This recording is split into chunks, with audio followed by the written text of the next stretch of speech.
Hey everybody, it's Nick here from Grayscale Gorilla. I am the Gorilla, and I want to do a quick tutorial with you guys today. My voice may be a little funky. I think I might be getting a cold. I hope not, but bear with the phlegm if you can.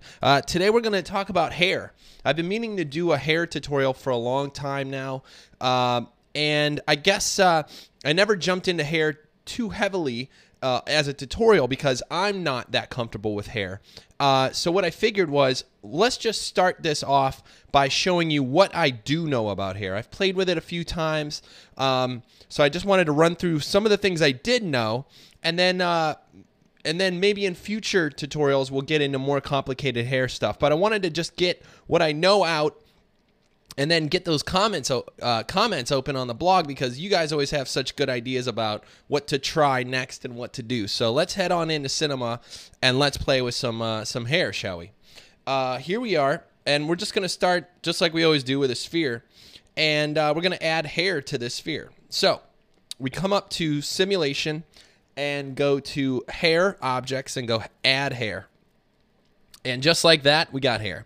Now, it's not looking too great, but if we hit play, you're going to see it kind of dangles down there. And all of these little things that are falling are guides. That's what these little fake hairs are called. But then when you render, you see you're going to get way more hair than that shows in the preview.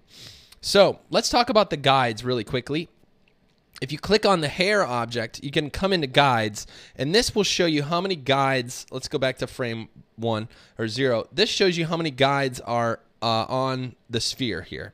And this basically is the fake hairs that the other hairs render off of. So these kind of give you a general dynamic hair, and they kind of calculate where the hairs fall. And then when it comes to rendering the full hairs, you could see it kind of interpolates between the fake hairs and the real hairs. So you could see this one hair is sticking up here in the fake in the guides, but when we hit render, you could see there's, I don't know, a dozen or so hairs sticking up.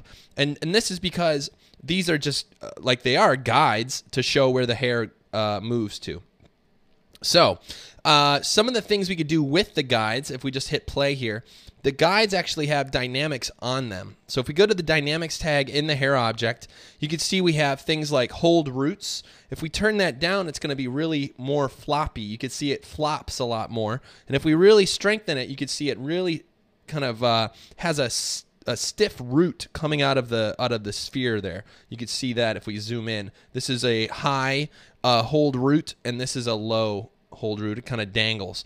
Now, you can see we already have a problem with our hair. It's going through our sphere. And a lot of times you don't want this to happen. You want the hair to bounce off the head or the text or whatever you're using the hair for.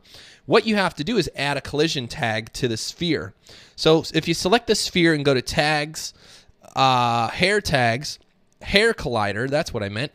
Turn on the hair collider, and now the hair is going to actually bounce right off the sphere instead of falling through it. You can see right there. Now, let's go back into the hair settings and talk about some more of these dynamics.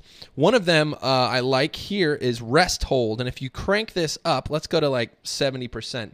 You can see the hair wants to stand up straight. And as we lower this, it's going to get a little bit more relaxed, and a little bit more relaxed, and a little bit more relaxed. But if you want more of a springy hair, you could do this. And then when you move it, it has a little bit of bounce. You could see, let's reduce that just a bit, so you can see a little bit more bounce. Now, here we go. And as you move it, you can see it kind of wiggles, but it generally wants to stay in the right direction. And that's what's really cool about the dynamics, by the way. All this stuff is animatable, and the hair updates in real time as it moves around. You can see we're still getting kind of ugly renders, and that's because of the lighting.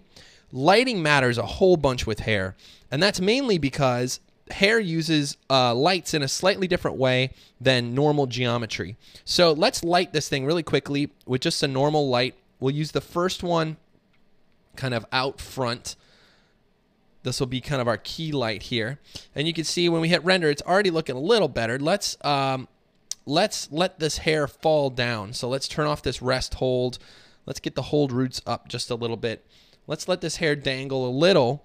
And you can see now we have a rim, kind of a key light here. And if we duplicate this light, I always like to have a nice rim light with hair, and this works with a lot of hair. If you're ever lighting humans, you know, in real life, a hair light kind of behind them gives a little bit of glow to the hair, and we're actually going to turn this up a little bit too, something like 170 or something, maybe even tint it just a little. And now we're starting to see some light behind, but it's still not looking great, and that's because shadows are off. If we go to shadows and just turn soft shadows on, that's a big, big difference right there between where we were and where we are now. So let's take a quick render here. You can see we kind of have this blue glow here in the back. That's our hair, or that's our kind of hair light or rim light, and then we have our key light up front. And in fact, we could tint our key light just a little bit warm as well, and that's going to give it a little bit of depth. Well, still looks a little shaggy. So you guys can play around with the dynamic stuff. All of these things kind of adjust the guides just a little bit so that when the hair renders, the guides react slightly differently. The last one I'll talk about before we move into the hair texture itself is the hairs tag. And this is important because by default, you have 5,000 hairs, which might not be enough depending on what you're doing. Right now, you can see we could still see through the hair to the sphere.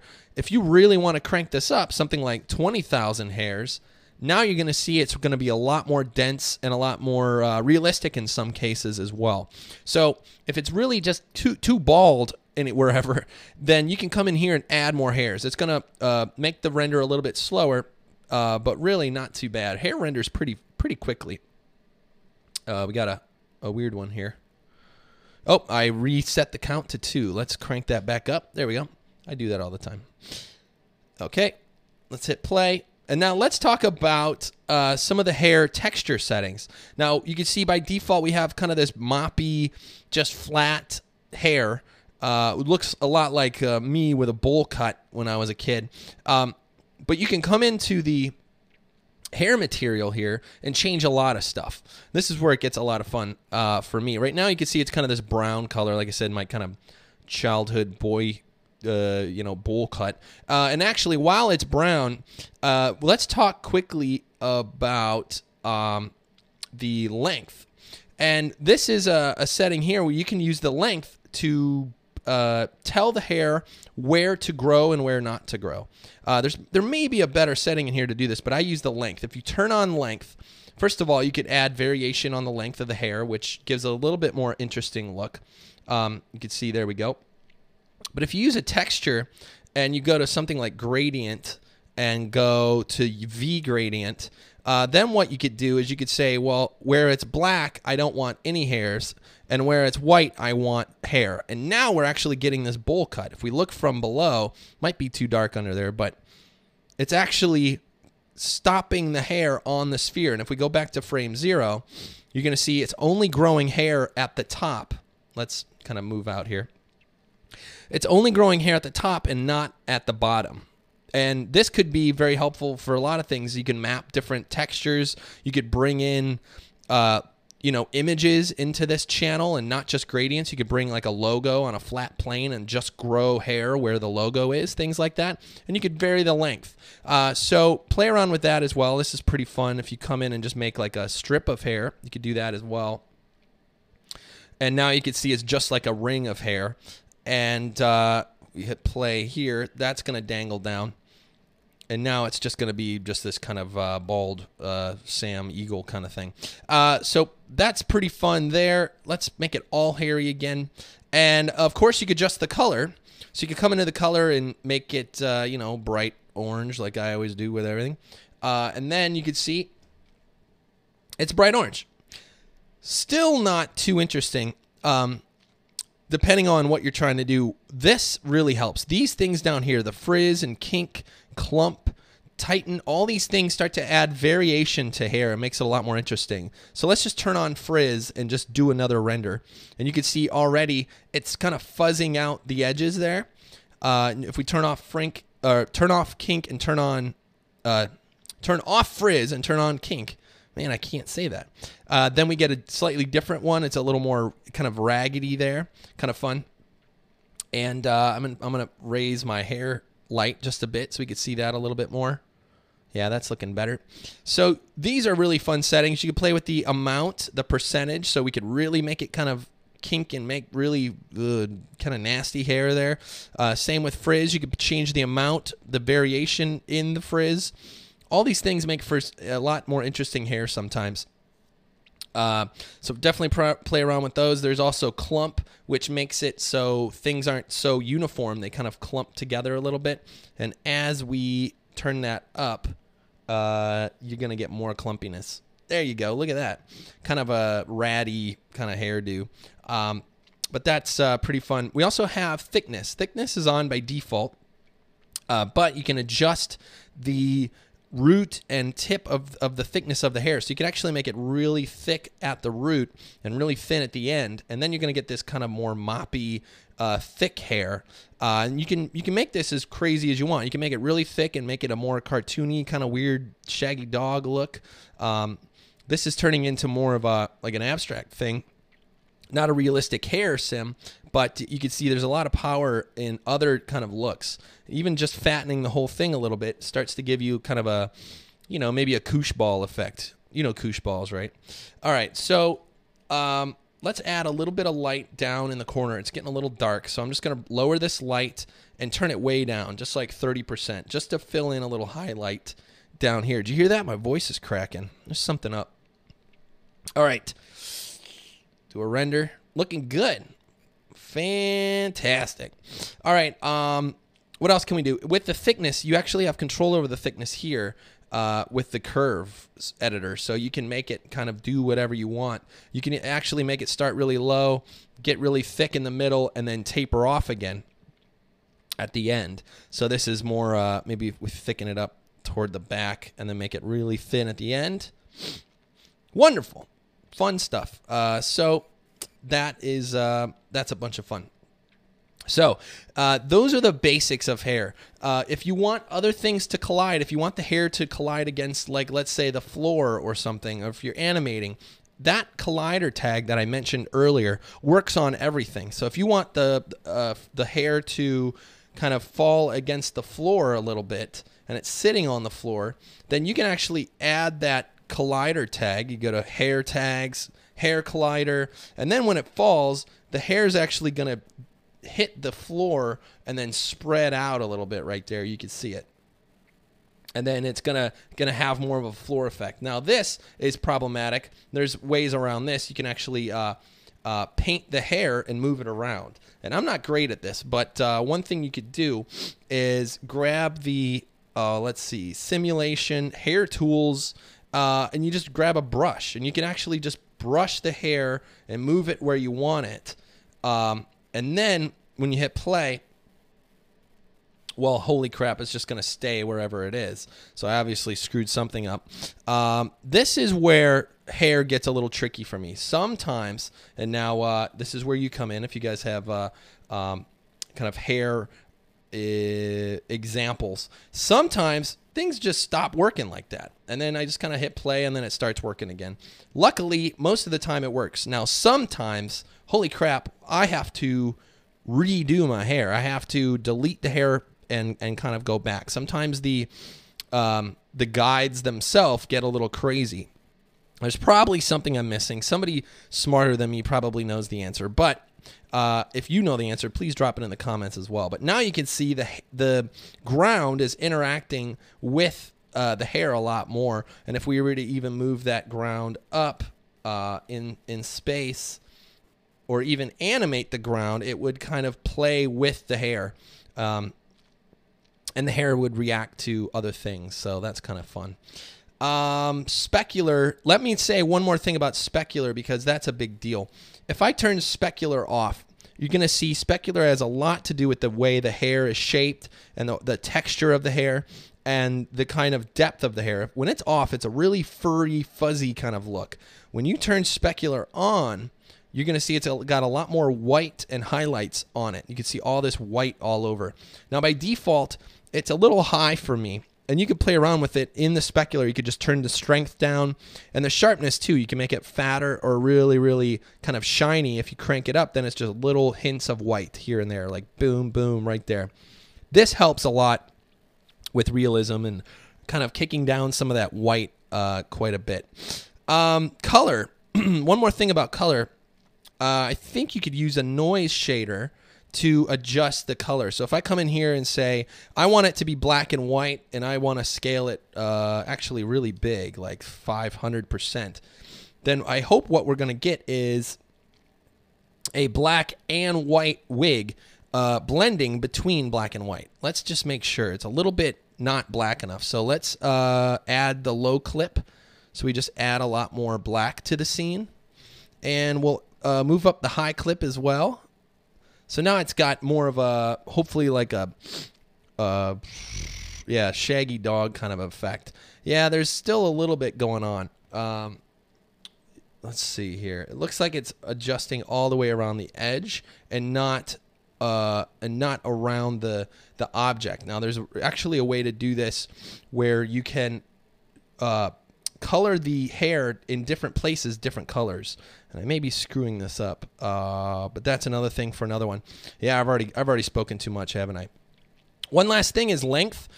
In the hair itself, we talked about length, but you can actually just shrink the length down here, and then it'll render a lot shorter hair like that. Or if you want, I think it'll be a little more realistic if you go to the hair and go to guides and then turn down the length overall. And now when it interacts, it's got more of a light look for the hair. And now you can see we kind of got this weird, you know, it looks a lot like my dog's hair, the older English sheepdog, little fuzzy guy. There we go. Wonderful. Well, I think that's enough. One last thing I wanted to show you guys was text. Of course, after I watch a tutorial, the first thing I do is try to make my name in the tutorial. It's just kind of what I do. I don't know why. So what you do, you know, maybe you're watching and you grab Mo text and you move it over and you move it down and you come up to simulation and you go add hair, and all of a sudden it's like, what? Not working, dude. Well, here's what you have to do with Mo text. And actually, this little trick works on a lot of things. This connect tool has been my lifesaver more times than not lately. This connect guy right here. So if you add it to the scene and you take the Mo text and make it a child of the connect, then add hair to the connect tool, it works. Right? And if we let that play down, it's going to hit the floor and everything. And we hit render, and look at that. We got our hair dangling. And if we replace our other hair with our new hair material that we built, you can see our text is all set to go. And then you could change the word and just like type your name in there. Hit play. And now you got your name all fuzzy as well. We can maybe shrink the letters. Or shrink these guides so it's a little bit more readable. And we're going to do more of this stuff later, I'm sure. We got to add the collision tag to our connect. So we got to go to hair tags, hair collider, redo the calculations, and then hit render. And now we got our ugly fuzzy text. Anyway, that is super basic intro into hair just to get you playing around with it. The grass version that I have in this tutorial, if you go to the blog, I have a little scene of grass, and all that is just on the plane. I added the hair to it and made a grass texture, and I added a crap ton of hair to it as well. So we could do that really quickly. Simulation, add hair, shrink it way down. And if you just hit play, the hair is going to dangle over, and that's not what grass does. Dang it. So we go to the dynamics, and we go to rest hold, and we can kind of crank that up, and hopefully it'll kind of spring into action there.